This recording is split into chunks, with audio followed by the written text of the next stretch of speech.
Di unmute ya Bu ya. Bu Susi di unmute. 2 Tawarik 7 ayat 1. Api turun dari langit, nyanyian syukur. 1. Setelah Salomo mengakhiri doanya, api pun turun dari langit memakan habis korban bakaran dan korban-korban sembelihan itu. Dan kemuliaan Tuhan memenuhi rumah itu. 2. Para imam tidak dapat memasuki rumah Tuhan itu, karena kemuliaan Tuhan memenuhi rumah Tuhan. 3. Ketika segenap orang Israel melihat api itu turun dan kemuliaan Tuhan meliputi rumah itu, berlututlah mereka di atas lantai dengan muka mereka sampai ke tanah, lalu sujud menyembah dan menyanyikan syukur bagi Tuhan, sebab Ia baik, bahwasanya untuk selama-lamanya kasih setianya. Amin. Korban pentabisan dan perayaan. Ayat 4, lalu raja bersama-sama seluruh bangsa mempersembahkan korban sembelihan di hadapan Tuhan. 5. Sebagai korban sembelihan, Raja Salomo mempersembahkan 22.000 ekor lembu sapi dan 120.000 ekor kambing domba. Demikianlah raja dan seluruh bangsa mentabiskan rumah Allah. 6. Para imam telah siap berdiri pada tempat mereka. Begitu pula orang-orang Lewi telah siap dengan alat-alat musik untuk memuliakan Tuhan, yakni alat-alat musik yang dibuat Raja Daud untuk mengiringi nyanyian syukur bagi Tuhan, bahwasanya untuk selama-lamanya kasih setianya. Setiap kali mereka ditugaskan, Daud menyanyikan puji-pujian. Dalam pada itu, para imam berdiri berhadapan dengan mereka sambil meniup nafiri, sedang segenap orang Israel berdiri. Amin. Ayat 7. Lalu Salomo berdosa pelataran yang di depan rumah Tuhan, sebab disitulah diolahnya segala korban dan lemak korban sangat. Sebab tenggang Salomo tidak dapat memuat korban bakaran dan korban segala lemak korban. Ayat 8, dan pada waktu itu juga Salomo mengadakan perayaan Pondok Daun selama 7 hari bersama seluruh Israel, suatu jemaah yang amat besar dari jalan masuk sampai sungai Ser. Ayat 9, pada hari yang ke-8 mereka adakan kumpul raya, karena mereka berpesan mesbah selama 7 hari dan perayaan Pondok Daun 7 hari. Amin. Bu Mary 10 sampai 12. 10. Pada hari yang ke-23 bulan ke-7 disuruhnya bangsa itu pulang ke kemah-kemah mereka sambil bersukacita dan bergembira atas kebaikan yang telah dilakukan Tuhan kepada Daud, kepada Salomo, dan kepada orang Israel umatnya. Tuhan menampakkan diri kepada Salomo untuk kedua kalinya. 11. Demikianlah Salomo menyelesaikan rumah Tuhan dan istana raja, dan berhasil melaksanakan dalam rumah Tuhan dan dalam istananya segala sesuatu yang timbul dalam hatinya. 12. Kemudian Tuhan menampakkan diri kepada Salomo pada malam hari dan berfirman kepadanya, telah kudengar doamu dan telah kupilih tempat ini bagiku sebagai rumah persembahan. Ayat 13, bila mana aku menutup langit sehingga tidak ada hujan, dan bila mana aku menyuruh belalang memakan habis hasil bumi, dan bila mana aku melepaskan penyakit sampar di antara umatku. 14, dan umatku yang atasnya namaku disebut merendahkan diri, berdoa dan mencari wajahku, lalu berbalik dari jalan-jalannya yang jahat, maka aku akan mendengar dari surga dan mengampuni dosa mereka, serta memulihkan negeri mereka. 15. Sekarang mataku terbuka dan telingaku menaruh perhatian kepada doa dari tempat ini. Amin. 16. Sekarang telah kupilih dan kukuduskan rumah ini supaya namaku tinggal di situ untuk selama-lamanya. Maka mataku dan hatiku akan ada di situ sepanjang masa. 17. Mengenai engkau, jika engkau hidup di hadapanku sama seperti Daud ayahmu, dan berbuat sesuai dengan segala yang kuperintahkan kepadamu, dan jika engkau tetap mengikuti segala ketetapan dan peraturanku, 18, maka aku akan meneguhkan tahta kerajaanmu sesuai dengan perjanjian yang telah kuikat dengan Daud ayahmu.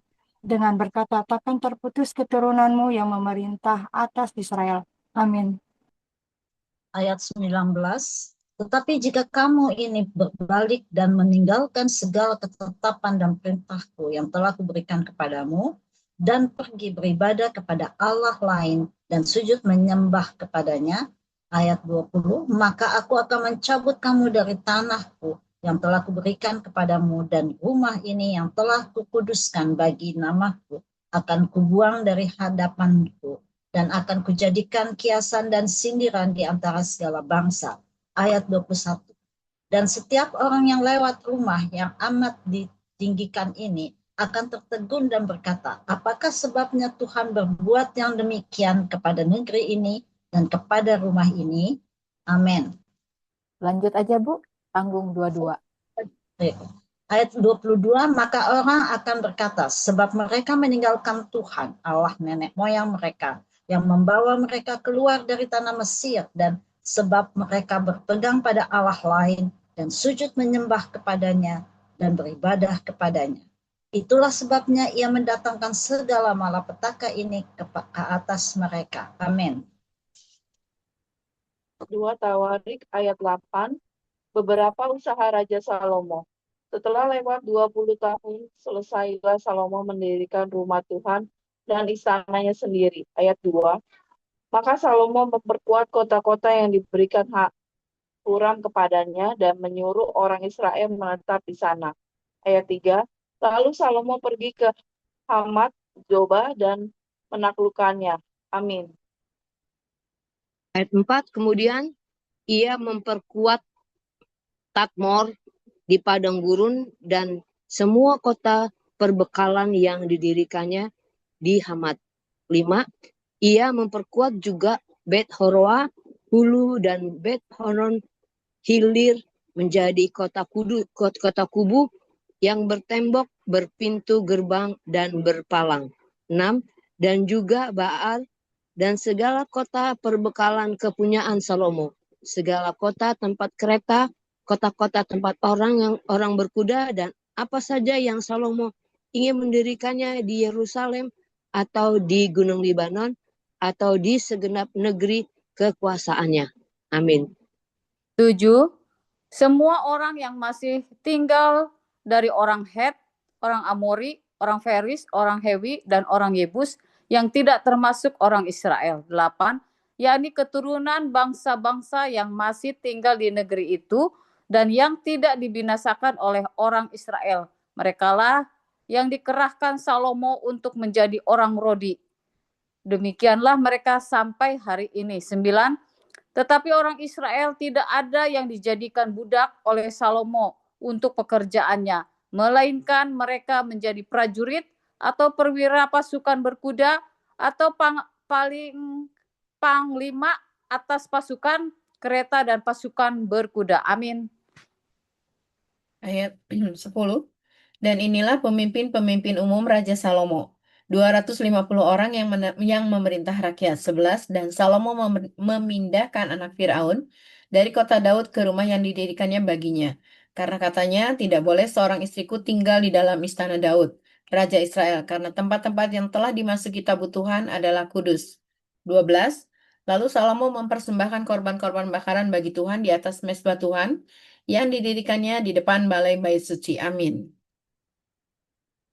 2 Tawarik 8 ayat 13, sesuai dengan apa yang menurut perintah Musa ditetapkan sebagai korban untuk setiap hari, yakni pada hari-hari Sabat, pada bulan-bulan baru, dan 3 kali setahun pada hari-hari raya, pada hari raya roti tidak beragi, pada hari raya 7 minggu, dan pada hari raya pondok daun.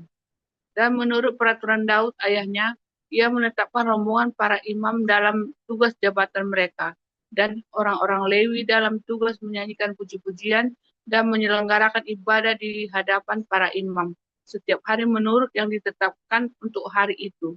Dan juga penunggu-penunggu pintu gerbang dalam rombongan mereka untuk setiap pintu gerbang, karena demikianlah perintah Daud, abdi Allah. 15. Mereka tidak menyimpang dari perintah raja mengenai para imam dan orang-orang Lewi dalam perkara apapun, juga mengenai perbendaharaan. Amin. Ayat 16, maka terlaksanalah segala pekerjaan Salomo dari hari dasar rumah Tuhan diletakkan sampai kepada hari rumah itu selesai. Dengan demikian selesailah sudah rumah Tuhan. 17. Kemudian Salomo pergi ke Ezion Geber dan ke Elot yang letaknya di tepi laut di tanah Edom. 18.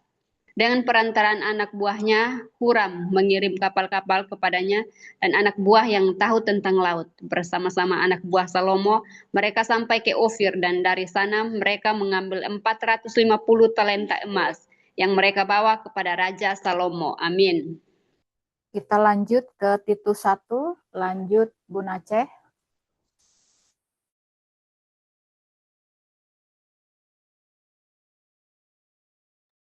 Bu Aceh ikut baca?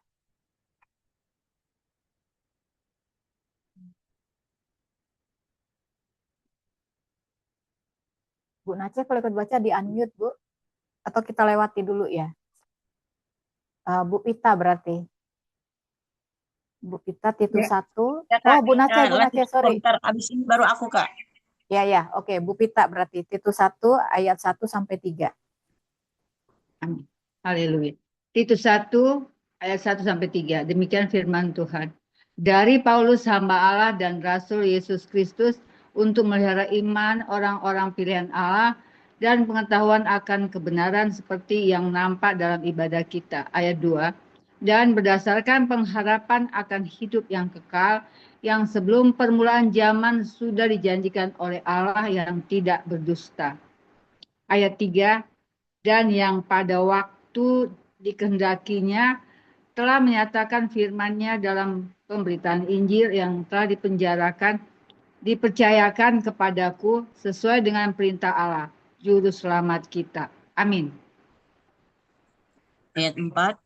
Kepada Titus, anakku yang sah menurut imam kita, bersama kasih karunia dan damai sejahtera dari Allah Bapa dan Kristus Yesus Juru Selamat kita menyertai engkau. Tugas Titus di Kreta syarat-syarat bagi penatua pemilik jemaat. 5. Aku telah meninggalkan engkau di Kreta dengan maksud ini supaya engkau mengatur apa yang masih perlu diatur dan supaya engkau menetapkan penatua-penatua di setiap kota seperti yang telah kupesankan kepadamu. Ayat 6. Yakni orang-orang yang tak bercacat, yang mempunyai hanya satu istri, yang anak-anaknya hidup beriman dan tidak dapat dituduh karena hidup tidak senonoh atau hidup tidak tertib. Amin. Bu Gabriel, ikut baca di unmute yuk. Titus 1 ayat 6 ya kan Bunda? Ayat 7 sampai 9. Ayat 7, demikianlah firman Tuhan, sebab sebagai pengaturan rumah Allah, seorang pengawas jemaat harus tidak bercacat, tidak angkuh, bukan pemberang, bukan peminum, bukan pemarah, tidak serakah. 8, melainkan suka memberi tumpangan, suka akan yang baik, bijaksana, adil, setelah dapat menguasai diri, dan berpegang kepada perkataan yang benar yang sesuai dengan ajaran yang sehat, supaya ia sanggup menasehati orang berdasarkan ajaran itu dan sanggup menyakitkan penentang-penentangnya. Amin. 10. Karena sudah banyak orang hidup tidak tertib, terutama di antara mereka yang berpegang pada hukum sunat. Dengan omongan yang sia-sia mereka menyesatkan pikiran. 11. Orang-orang semacam itu harus ditutup mulutnya, karena mereka mengacau banyak keluarga dengan mengajarkan yang tidak-tidak untuk mendapatkan untung yang memalukan. 12. Seorang dari kalangan mereka, nabi mereka sendiri, pernah berkata, dasar orang kereta pembohong, binatang buas, pelahap yang mahal, pelahap yang malas. Amin. Lanjut Bu Susi, ayat 12 sampai 14. Itu 1 ayat 13. Kesaksian itu 12 Bu. Hah? Oh iya betul, 13 sampai 14. 15. 13 sampai 15. Kesaksian itu benar dengan tegas supaya mereka menjadi sehat dalam iman. 14. Dan tidak lagi mengindahkan dongeng-dongeng Yahudi dan hukum-hukum manusia yang berpaling dari kebenaran. 15. Bagi orang suci semuanya suci, tetapi bagi orang najis dan bagi orang tidak beriman, suatu pun tidak ada yang suci. Karena baik akal maupun suara hati mereka najis. Lanjut, Bu. Iya, diberesin aja sampai 16. 16. Mereka mengaku mengenal Allah, tetapi dengan perbuatan mereka menyangkal Dia. Mereka keji dan durhaka dan tidak sanggup berbuat sesuatu yang baik. Amin.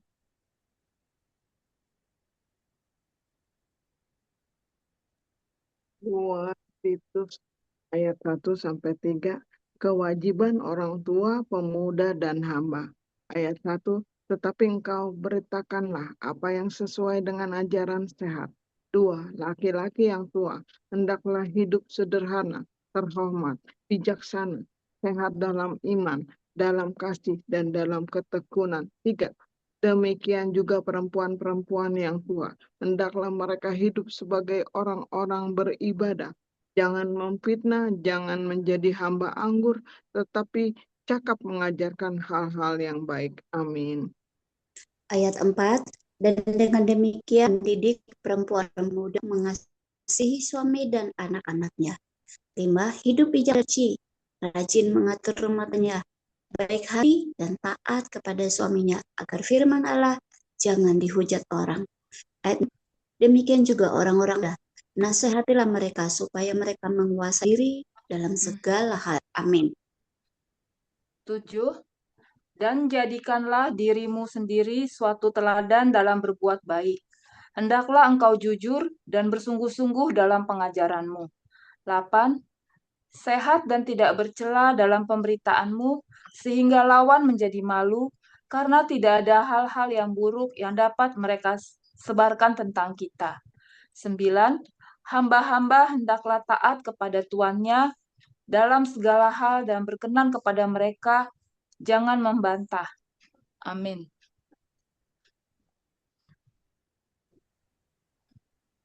Hartika. Boleh.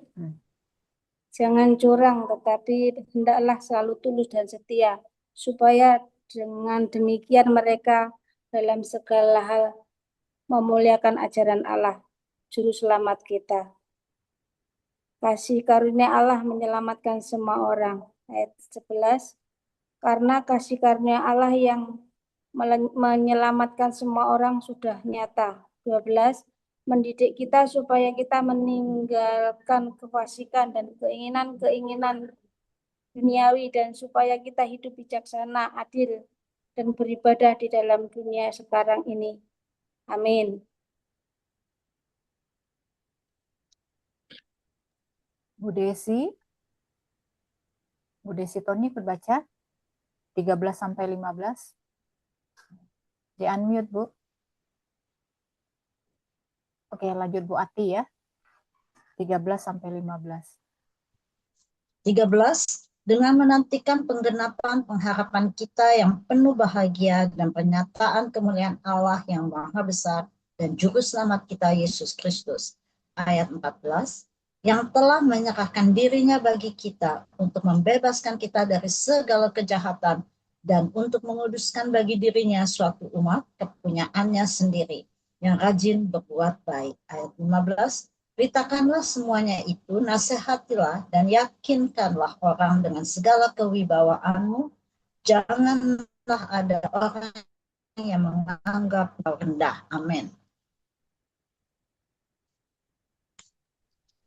Bu Julia, pasal 3. Titus 3 ayat 1. Pesan-pesan penutup.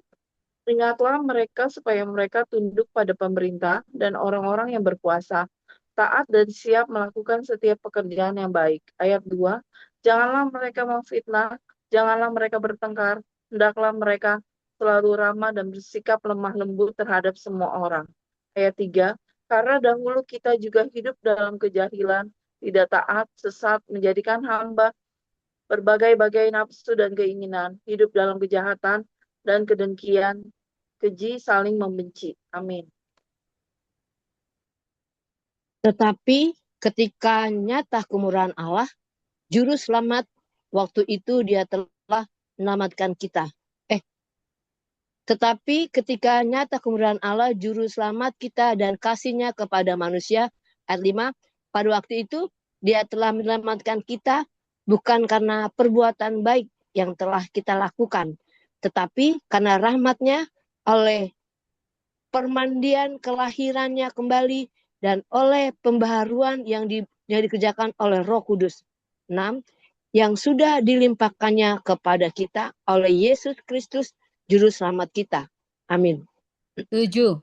Supaya kita sebagai orang yang dibenarkan oleh kasih karunia-Nya berhak menerima hidup yang kekal sesuai dengan pengharapan kita. 8. Perkataan ini benar dan aku mau supaya engkau dengan yakin menguatkannya agar mereka yang sudah percaya kepada Allah sungguh-sungguh berusaha melakukan pekerjaan yang baik. Itulah yang baik dan berguna bagi manusia. 9. Tetapi hindarilah persoalan yang dicari-cari dan yang bodoh, persoalan silsilah, percekcokan, dan pertengkaran mengenai hukum Taurat, karena semua itu tidak berguna dan sia-sia belaka. Amin. 10. Seorang bidat yang sudah 1-2 kali kau nasihati, hendaklah engkau jauhi. 11. Engkau tahu bahwa orang yang semacam itu benar-benar sesat dan dengan dosanya menghukum dirinya sendiri. 12. Segera sesudah kukirim Artemas atau Tikikus kepadamu, berusahalah datang kepadaku di Nikopolis, karena sudah kuputuskan untuk tinggal di tempat itu selama musim dingin ini. Amin. 13. Tolonglah sebaik-baiknya Zenas, ahli Taurat itu, dan Apolos dalam perjalanan mereka, agar mereka jangan kekurangan suatu apapun. Dan biarlah orang-orang kita juga belajar melakukan pekerjaan yang baik untuk dapat memenuhi keperluan hidup yang pokok, supaya hidup mereka jangan tidak berbuah. 15. Salam. Salam dari semua orang yang bersama aku di sini, dan sampaikanlah salamku kepada mereka yang mengasihi kami di dalam iman. Kasih karunia menyertai kamu sekalian. Amin. Amin. Baik Ibu-Ibu, kita sudah selesai membaca, kita akan bersatu teduh sejenak ya.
Baik, Ibu-ibu, kita sudah selesai membaca ya 2 Tawarik 7 sampai 8. Jadi seperti biasa ya 2 Tawarik 7 ini mengenai Salomo api turun dari langit ya, nyanyian syukur ya. Jadi di sini menceritakan mengenai Salomo yang selesai mendedikasikan bait suci. Lalu api turun dari langit dan membakar korban ya, dan kemuliaan Tuhan memenuhi bait suci. Di sini bangsa Israel menyembah Tuhan dan merayakan pentabisan bait suci selama beberapa hari ya. Tuhan menampakkan diri kepada Salomo pada malam hari dan menerima doanya dan berjanji mendengar doa yang dipanjatkan di bait suci ya. Di sini juga di pasal 7 ini juga bisa kita baca bagaimana Tuhan menegaskan bahwa jika umatnya merendahkan diri, berdoa dan mencari wajahnya dan berbalik jalan dari yang jahat, ia akan mengampuni dosa mereka dan memulihkan negeri mereka ya, bisa dilihat di ayat 14. Dan Tuhan juga memperingatkan bahwa jika mereka meninggalkannya dan menyembah ilah lain, Israel akan dihukum dan bait suci menjadi tanda kehancuran. Lalu di 2 Tawarik 8 ya. Di sini Salomo menyelesaikan berbagai proyek pembangunan termasuk kota-kota dan benteng-benteng ya, yang mengatur penduduk yang tersisa dan bangsa-bangsa Kanaan sebagai tenaga kerja paksa. Sedangkan orang Israel ya itu menjadi menjadi prajurit dan pemimpin.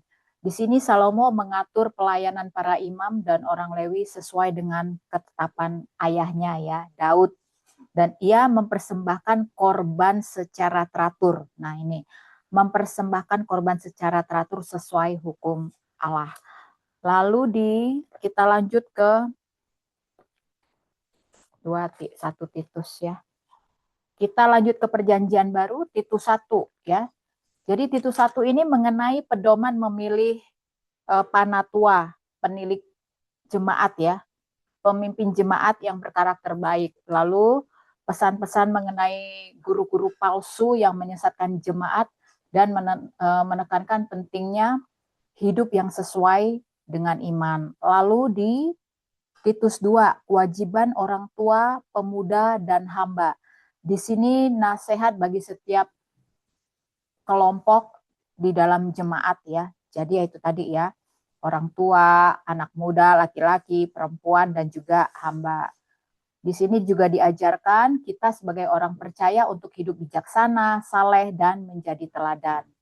Lalu kasih karunia Allah mengajarkan kita meninggalkan dosa dan hidup benar sambil menantikan kedatangan Kristus. Lalu di pasal 3, pesan-pesan penutup ya. Orang percaya harus taat kepada pemerintah, berbuat baik, dan tidak suka bertengkar. Lalu mengenai keselamatan adalah karena kasih karunia Allah ya. Ini berulang-ulang ya kita baca bahwa keselamatan itu karena kasih karunia Allah, bukan karena perbuatan baik. Lalu dorongan untuk tekun melakukan perbuatan baik dan menghindari perdebatan yang sia-sia. Baik, silakan ibu-ibu yang punya rema di 2 Tawarik 7-8 dan Titus 1-2-3 yang sudah kita baca. Silakan. Bu Susi, Bu Ati, Bu Pita, Bu Ellen, Bu Suti, monggo, Bu Desi, Bu Julia, Bu Dewi, Bu Tala, Kristina, Bu Gabriel, Bu Eti, Bu Harmoni, Bu Har, Bu Ida, Bu Madalen, Bu Naceh, dan Bu Lili. Monggo.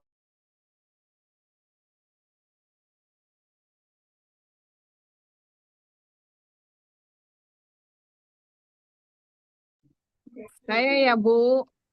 Ya, silakan Bu Suti. Saya dapatnya di Titus 3 ayat 5 Bu. Pada waktu itu dia telah menyelamatkan kita. Bukan karena perbuatan baik yang telah kita lakukan, tetapi karena rahmat-Nya oleh permandian kelahiran kembali dan oleh pembaruan yang dikerjakan oleh Roh Kudus. Pada saat saya dapat ini yang sedang tadi ibu-ibu baca, saya diingatkan pada saat, maaf ya kalau di sini ada yang Katolik ya, saya itu kan basic saya kan Katolik ya. Pada saat saya di Katolik itu cuman diginin dong lu. Kita tuh begini, kasih airnya gitu dong, disiram gitu dong. Jadi nggak penuh kan. Pada saat sudah saya 2014 itu Tuhan pindahkan, bukan saya yang punya rencana kucuk-kucuk saya mau ke Tiberias, enggak. Pada saat saya dipindahkan, kemudian saya ikut dibaptis, dan pas saya sudah membaca firman Tuhan terlebih dahulu, saya meresapi dan saya mengingat-ingat pada saat Tuhan Yesus dibaptis itu. Nah, pada saat kenyataannya, saat saya dibaptis itu, saya masuk ke dalam, itu rasanya seperti Tuhan, inilah yang Tuhan mau. Jadi seperti Tuhan tuh memberikan persetujuannya. Pada saat saya dibaptis Katolik itu nggak ada. Saya tidak merasakan itu sama sekali. Ini pengalaman pribadi ya. Memang itu yang saya rasakan. Saat saya ditenggelamkan masuk di dalam air, penuh semuanya, kena sampai dari atas sampai bawah itu semuanya. Keluar itu, nih Tuhan tuh kayak bilang, inilah yang aku mau. Seperti inilah yang aku mau. Karena ini kan baptis seperti Tuhan Yesus dibaptis oleh Yohanes Pembaptis ya. Saya di situ jadi belajar dan jadi lebih tambah mengerti oleh karena Roh Kudus kenapa saya harus pindah. Itu menurut pribadi saya ya, karena memang ini yang saya rasakan dari Tuhan Yesus. Setelah kita membaca kitab suci itu ternyata waktu saya di sana kan ada buku segede ini. Itu bukunya itu buku nyanyian. Jadi setiap kita nyanyi itu setiap minggu, saya bukan menjelekan, tapi itulah yang terjadi. Ada 10 firman Tuhan, perintah Allah. Setelah saya cocokin di firman di Alkitab yang biasa kita pakai, Alkitab mereka kan pakai diakonia ya. Dalam tengah-tengahnya itu ada diakonia tambahan. Tapi pada saat saya baca di buku itu, yang buku lagu-lagu itu, saya cocokkan dengan Alkitab yang sekarang saya baca, bukan yang punya mereka.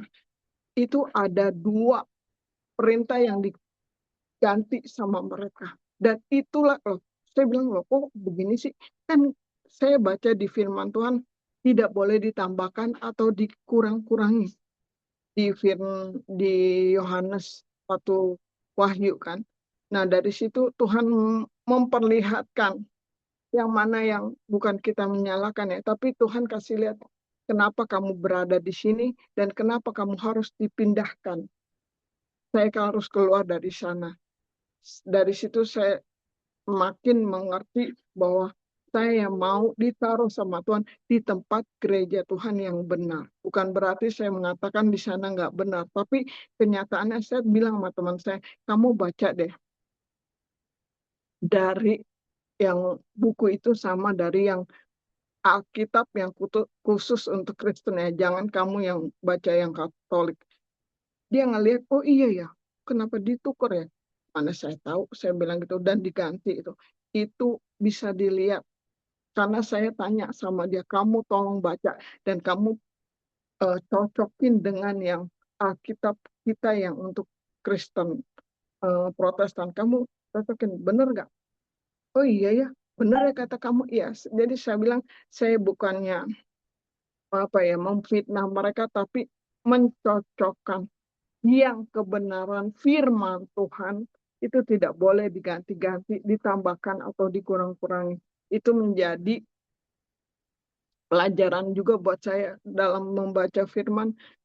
Tidak boleh lewat atau kurang atau lebih dari apa yang sudah tertulis di dalam firman Tuhan. Itu pelajaran yang banyak Tuhan berikan kepada saya, bukan untuk menghakimi, tapi untuk mengetahui mana yang benar dan mana yang tidak. Kalau itu memang di hadapan Tuhan tidak benar, tidak mungkin saya dipindahin. Kalau tidak, saya benar-benar dipilih Tuhan. Karena Tuhan itu begitu sangat baik supaya saya tahu tentang kebenaran yang sebenar-benarnya yang dari Tuhan. Bukan dari yang lain atau yang sudah diganti-ganti. Jadi kita sama-sama belajar kan. Ini pengalaman saya. Saya pindah dari sana tanpa punya rencana. Tapi itu rencana Tuhan. Minggu ini saya udah merasa nggak nyaman. Minggu depannya saya udah di Berias. Itu saja dari saya, Bu Joli. Terima kasih banyak. Terima kasih Bu Suti ya. Jadi memang Roh Kudus itu sudah menyingkapkan kebenaran, yaitu luar biasa. Dan Roh Kudus memperbaharui hati serta hidup Bu Suti. Terima kasih atas kesaksiannya Bu, ya, atas singkapan-singkapan ini ya. Terima kasih, Tuhan berkati. Silakan yang lain. Bu Ida, Bu Pita, nanti doa tutup ya, sebelum saya lupa. Bu Ati, Bu Ellen, Bu Dewi ya. Oke, silakan. Aku dari 2 Tawarik 7, dari ayat 17 sampai 20. Nah, itu Tuhan sendiri langsung mengatakan kepada Salomo, kalau jika dia hidup seperti Daud, hidup benar di mata Tuhan, maka aku akan meneguhkan tahta kerajaanmu sesuai dengan perjanjian yang telah kuikat dengan Daud ayahmu. Tak akan terputus turunanmu memerintah Israel. Tetapi, nah ini dia.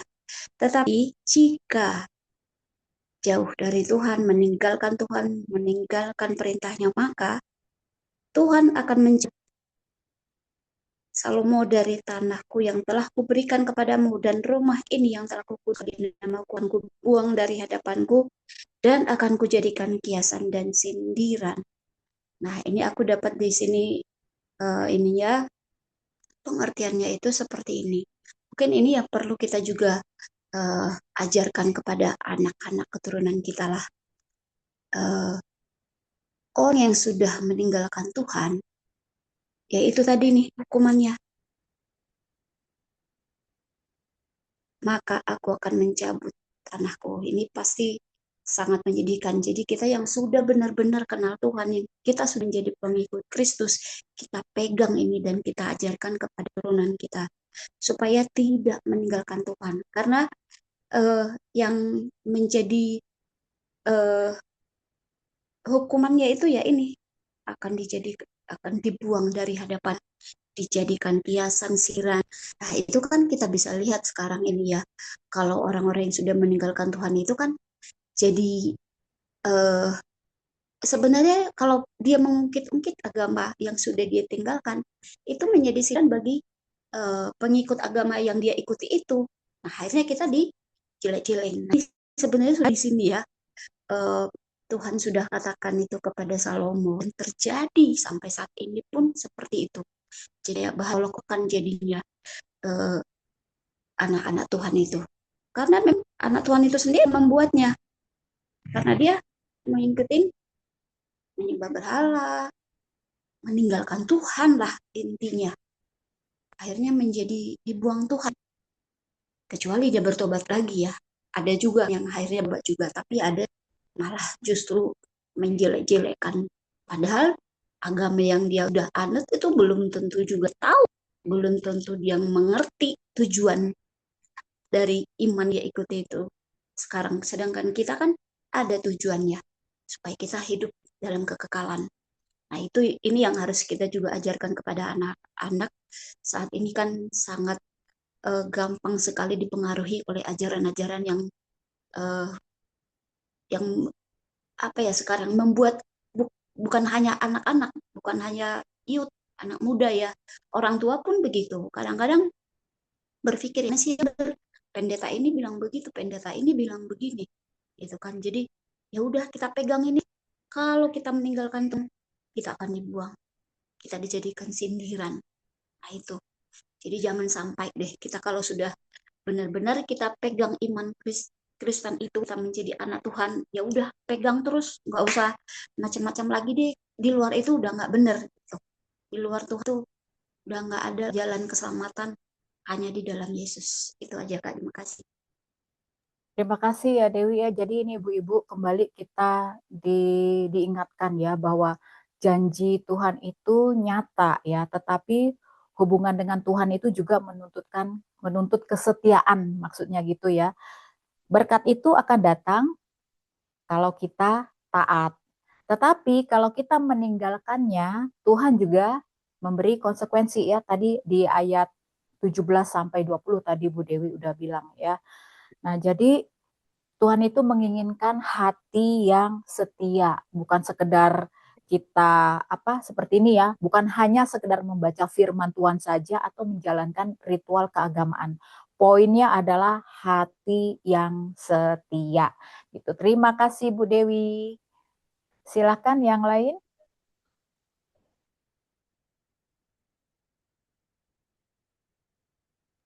Ada yang mau tambahkan lagi remaknya? Bu Julia, Bu Ellen. Bu. Oh, Bu Kristina, silakan. Iya Bu, saya mau meresponi firman Tuhan yang hari ini kita baca di 2 Tawarikh 7 ayat 1 sampai dengan 3. Api turun dari langit, nyanyian syukur. Setelah Salomo mengakhiri doanya, api pun turun dari langit, memakan habis korban bakaran dan korban-korban sembelihan itu. Dan kemuliaan Tuhan memenuhi rumah itu. Ayat kedua, para imam tidak dapat memasuki rumah Tuhan itu karena kemuliaan Tuhan memenuhi rumah itu.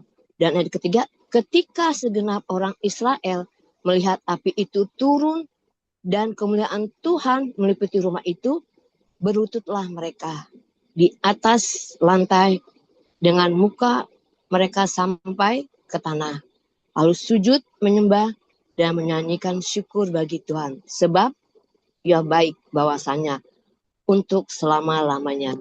Di sini kita mendapatkan teguran atau diingatkan bahwa memang ini ketika api turun dari langit dan memakan habis korban bakaran dan korban-korban sembelihan itu dan kemuliaan Tuhan memenuhi rumah itu.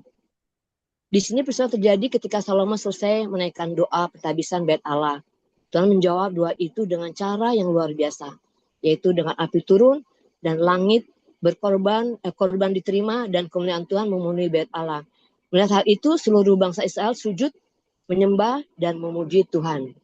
Kita diingatkan bahwa peristiwa ini mengajarkan kita bahwa Tuhan bukan hanya mendengar doa saja, tetapi menyatakan kehadiratnya, menyatakan kemuliaannya kepada umat yang datang dengan hati yang sungguh-sungguh, hati yang sujud menyembah dan mencari Dia.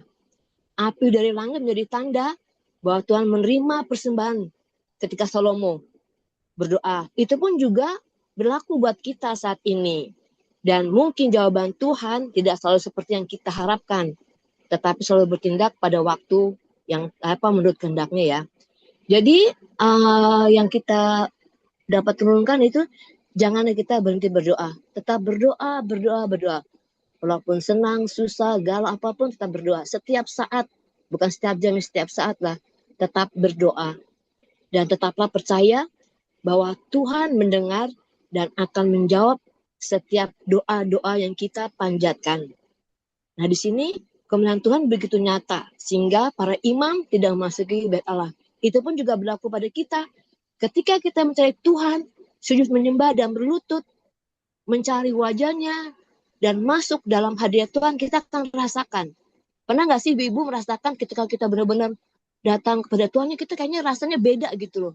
Saya pernah merasakan hal itu ya. Jadi, rasanya itu dahsyat luar biasa. Dan setelah kita berdoa, terusnya udah plong semua. Semua masalah, apapun kayaknya tuh kayak kita udah nggak ada masalah. Dan ini juga mengingatkan bahwa hadirat Tuhan itu jauh lebih penting daripada, misalnya kalau kita berdoa tuh kadang-kadang kan orang nggak kusuk ya, pikirannya kemana-mana. Saat kita menyanyi pun, kita memuji Tuhan itu sebetulnya harus kita kita hayati, dan itu pun karena merupakan bentuk doa kita juga. Jadi jangan kita setelah masuk gereja kita nyanyi tapi pikiran kita kemana-mana. Kita saat baca firman, apalagi baca firman kadang-kadang HP masih tang ting tung, kita lihat HP, itu semua tutup semua. Kita benar-benar kusuk untuk memasuki hadirat Tuhan. Karena apa? Di sini Salomo sudah mengingatkan bahwa memang ketika kita masuk ke dalam hadirat Tuhan, Tuhan itu akan menyatakan kemuliaannya. Nah, sekarang kita menjadi perundungan. Apakah kita selama ini udah begitu ya? Maksudnya artinya udah benar-benar masuk dalam hadirat Tuhan dengan sungguh-sungguh, sehingga kita tuh layak di hadapan Tuhan atau di hadirat Tuhan. Jadi untuk meresponi firman Tuhan pada malam ini, marilah kita menyembah Tuhan dengan sungguh-sungguh. Jangan kita pikiran kemana-mana. Karena dengan melihat kuasa Tuhan terhadap bangsa Israel itu, dia meninggikan diri tapi sujud menyembah sambil berkata, walaupun saat itu mungkin kalau kita tahu kan bangsa Israel itu kan orangnya tegak tengkuk ya, tapi ketika Salomo habis berdoa, dia tuh sungguh-sungguh menyembah Tuhan. Malah dia katakan Tuhan itu baik, bahwasanya untuk selama-lamanya. Dan mereka menyadari bahwa semuanya mereka alami adalah karena kebaikan Tuhan. Betapa baiknya Tuhan kepada kita. Oleh karena itu jangan sia-siakan, jangan abaikan keselamatan yang sudah Tuhan berikan kepada kita. Jadi saat Tuhan menjawab doa untuk memberkati hidup kita, jangan mengambil kemuliaan bagi diri sendiri. Bersyukurlah dan tetaplah menyembah dan bersujud pada Dia. Karena apa? Karena itu memang hal yang penting dalam hidup kita. Berdoa dan tetap berdoa. Mungkin itu aja. Sehingga kita menjadi kuat iman kita dan bertumbuh dalam Tuhan. Baik, terima Amin. kasih Bu Christina ya. Jadi pesannya ibu-ibu, satu, jangan berhenti berdoa, dan yang kedua itu tadi, Israel tadi dibilang Bu Christina, ya tenggar-tengku, tapi kalau mereka berdoa tuh sungguh-sungguh. Nah, kita bisa melihat ya bahwa kita pun bisa ya menyembah dengan rendah hati ya. Jadi ketika Tuhan menyatakan hadiratnya, maka respon yang tepat dari kita adalah menyembah dengan segala kerendahan hati kita dan menghormati kekudusan Tuhan. Nah, menghormati kekudusan Tuhan itu tadi ya, ini sering kita ketemu ya ibu-ibu di gereja ya, nggak usahlah kita ngelihat orang, tetapi tanyalah diri sendiri pada saat kita ibadah di gereja, masih sibuk kan kadang-kadang dengan handphone ya, masih lihat WhatsApp gitu ya, mungkin karena kebosanan atau apa ya, tetapi itulah ya, mari kita sama-sama menghormati kekudusan Tuhan ya. Oke, baik, terima kasih Bu Christina. Siapa lagi mau nyambung? Bu Pita. Ini Bu, saya coba pendek Kak, ini pendek juga sih ya. Saya baca Titus 3 ayat 2. Janganlah mereka memfitnah, janganlah mereka bertengkar, hendaklah mereka selalu ramah dan bersikap lembut terhadap semua orang. Dari pembacaan firman ini saya mendapatkan begini Bu, kita dipanggil sebagai orang Kristen, kita itu dipanggil itu untuk hidup damai dan berucap dalam kebenaran atau kebenaran, dan juga kita lemah lembut terhadap sesama kita. Itulah kita dipanggil sebagai orang Kristen. Begitu aja Bu.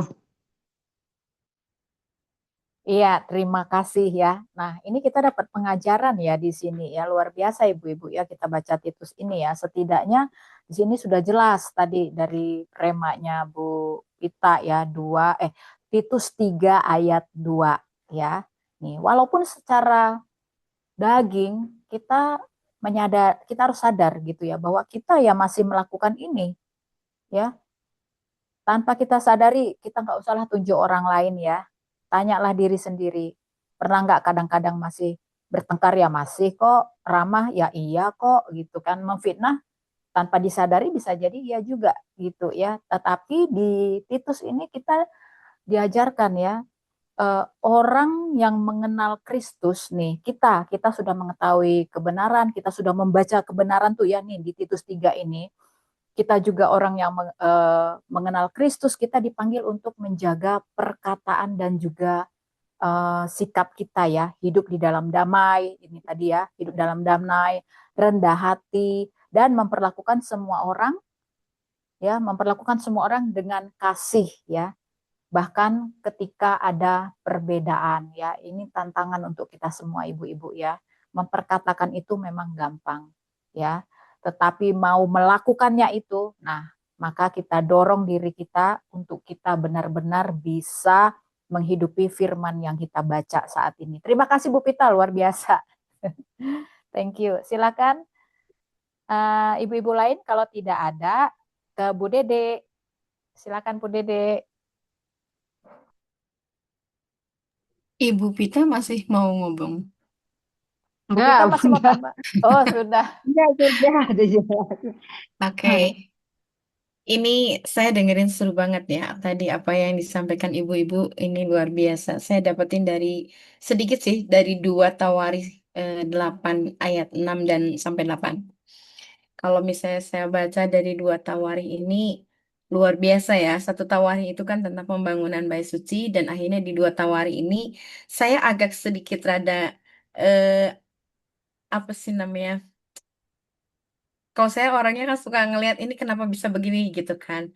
2 Tawarikh 2 ayat 6 sampai 8 ini kan menyebutkan dan juga Balat dan segala kota perbekalan kepunyaan Salomo, segala kota tempat kereta, kota-kota tempat orang berkuda dan apa saja yang Salomo ingin mendirikannya di Yerusalem atau di Gunung Libanon atau di segenap negeri kekuasaannya dan seterusnya. Terus yang ke-8, yakni keturunan bangsa-bangsa yang masih tinggal di negeri itu dan yang tidak dibinasakan oleh orang Israel. Betul ya.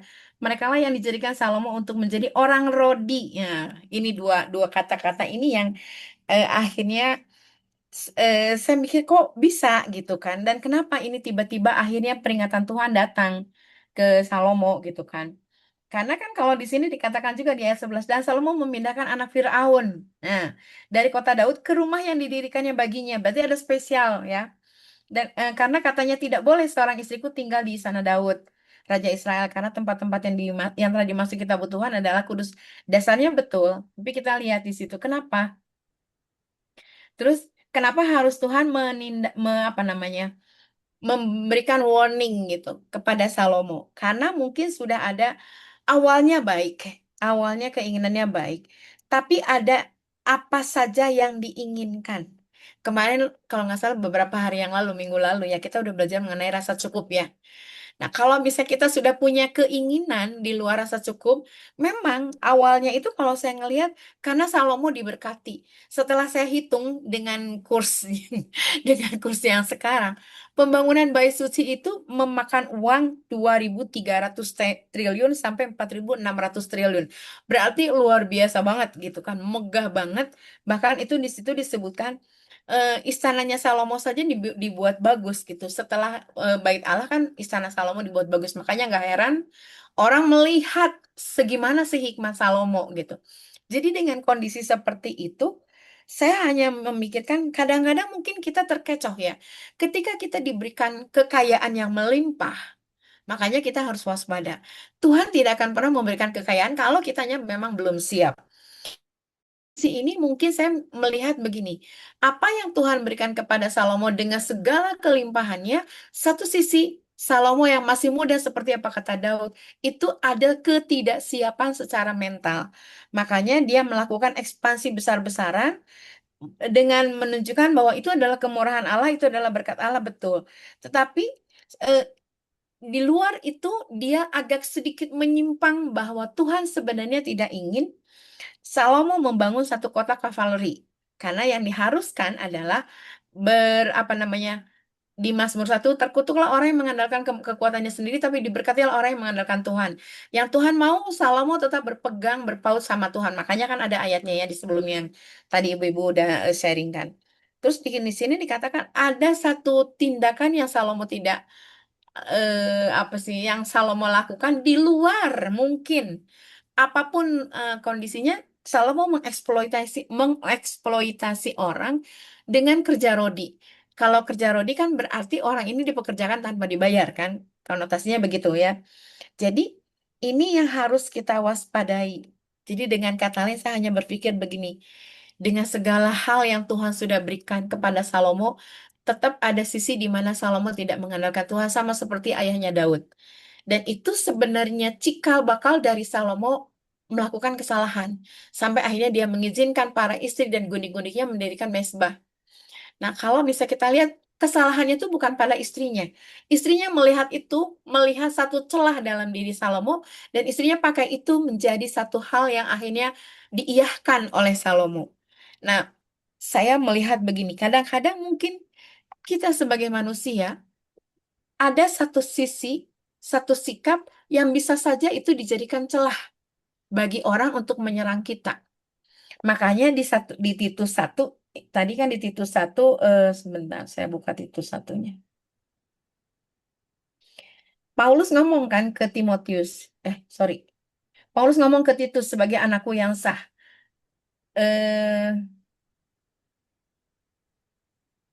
Di situ dikatakan, jangan sampai orang yang, saya nulisnya begini, jangan sampai orang yang mengatur itu, bercacat gitu ya. Jadi dia tidak boleh bercacat. Kenapa tidak boleh bercacat? Supaya tidak ada celah. Nah, ketika ada celah itu, celah sekecil apapun, itu akan dipakai untuk akhirnya membuka celah berikutnya. Kalau saya ngelihat kemarin ya, di rumah saya itu kan ada lubang angin. Itu di depan ada tukang sate. Padahal rumah tuh udah tutup gitu, semua pintu udah ditutup. Tapi karena ada lubang angin kecil itu, bau wanginya bakar sate itu ke rumah. Sampai suami saya bilang gini, aduh ini teh rumah tuh jadi bau sate. Iya, itu orang di depan bakar sate. Jadi intinya ketika ada celah sedikit, apapun bisa masuk gitu. Saya hanya berpikir ini ke saya ya, refleksi ke diri saya. Tuhan kadang-kadang izinkan kita melewati berbagai fase. Mungkin Tuhan sedang memberkati kita, tapi di sisi itulah kita harus belajar untuk tidak menjadi orang yang membuka celah sedikit.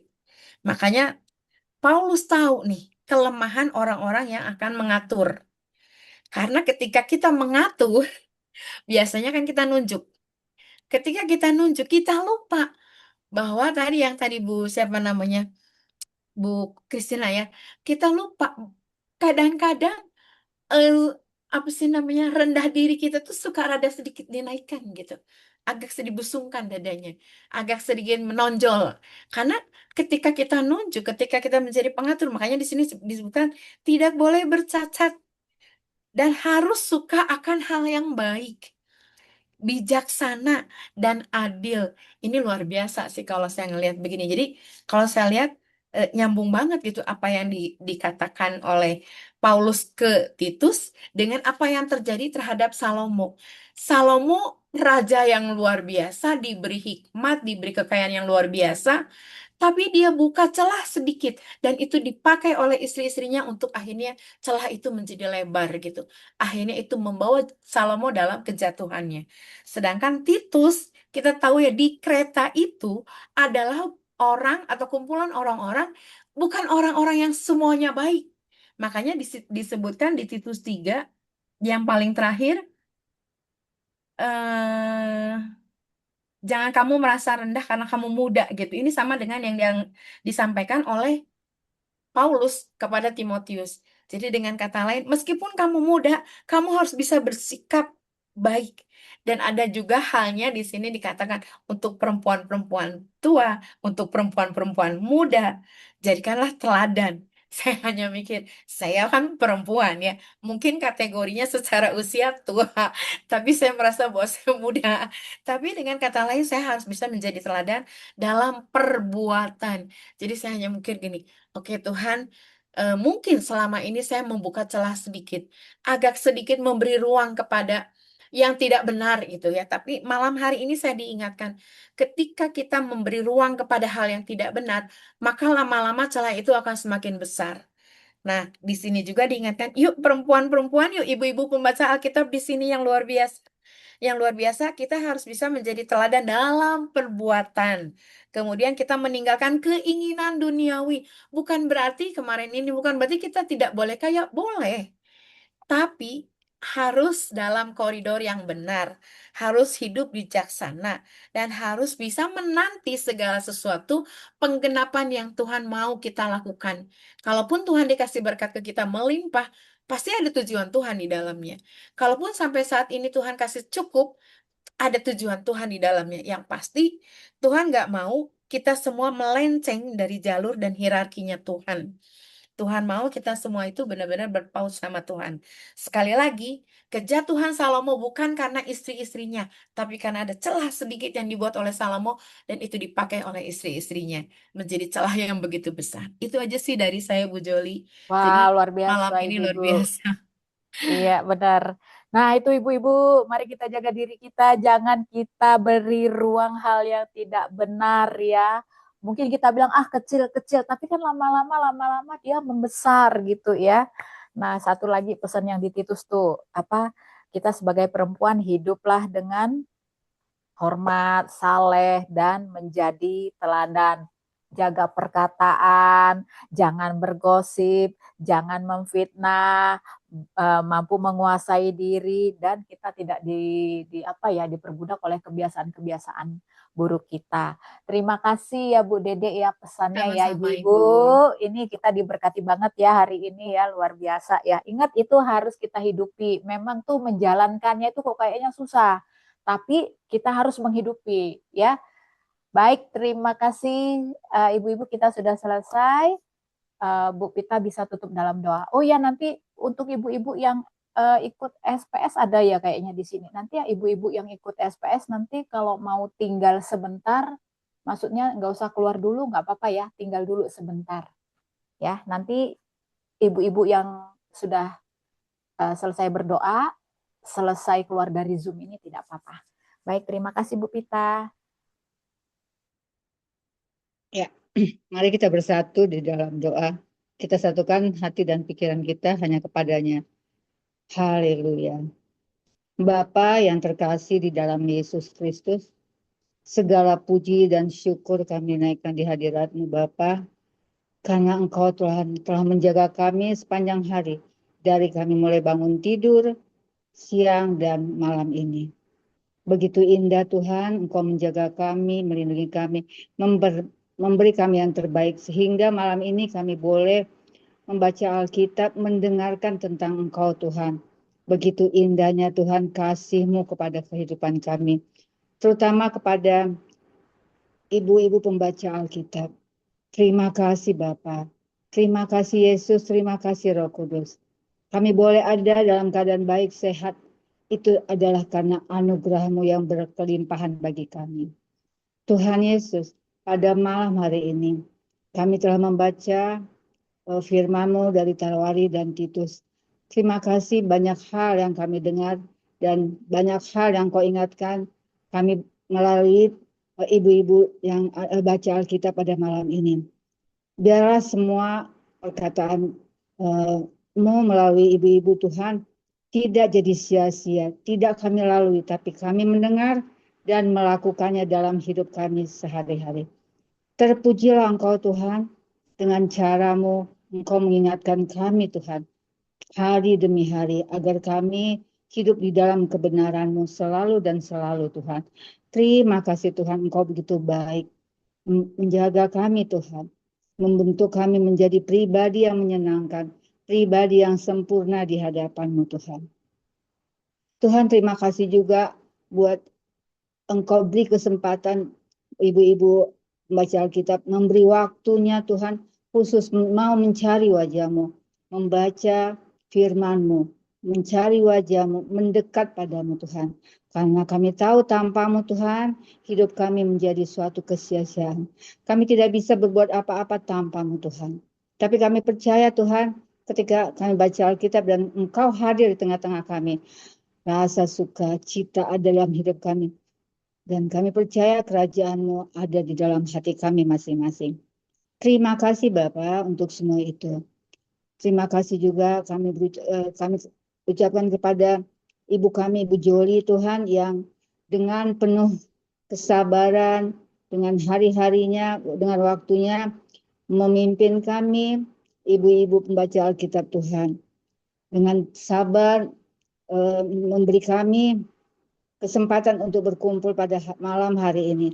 Terima kasih Bapa, berkati keluarganya, suaminya, anak-anaknya, terutama pelayanannya Tuhan, dan juga pekerjaannya Tuhan. Kami percaya dalam nama Yesus Kristus, Engkau yang punya rencana dalam hidupnya. Tuhan, kami juga berdoa bagi yang mungkin yang saya tidak dapatkan nama-nama satu persatu ibu-ibu pembaca Alkitab pada malam ini. Tapi kami percaya Tuhan, sebelum aku menyebut nama mereka satu persatu, Tuhan yang lebih tahu apa yang mereka butuhkan dalam hidup mereka pada malam hari ini. Kami percaya Tuhan, mungkin ada yang dalam keadaan sakit pada malam ini, juga mungkin ada dalam keadaan kekurangan, mungkin juga ada di dalam kelemahan, mungkin juga ada di dalam penderitaan lain yang tidak dapat disebutkan satu persatu. Tetapi Tuhan, kami satu keyakinan kami, ketika kami melewati lembah yang kelam, disitulah hadir-Mu ada Tuhan. Kami percaya kami punya Tuhan Yesus yang luar biasa. Tidak pernah meninggalkan kami walau sedetik sekalipun Tuhan. Asal kami berserah kepadamu, mengandalkan Engkau setiap langkah hidup kami.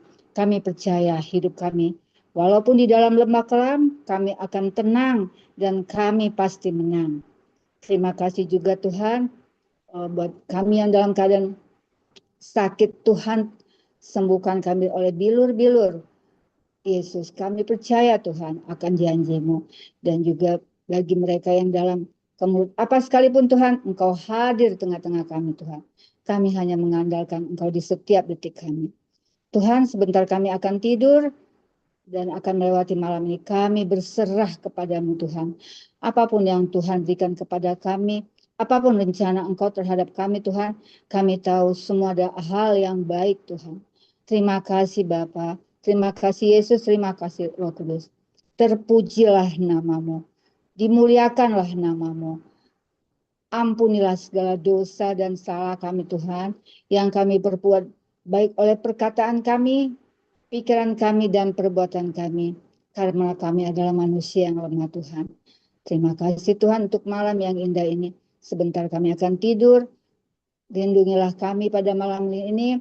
Lindungilah keluarga kami, anak-anak kami, suami kami, dan semua seisi rumah kami.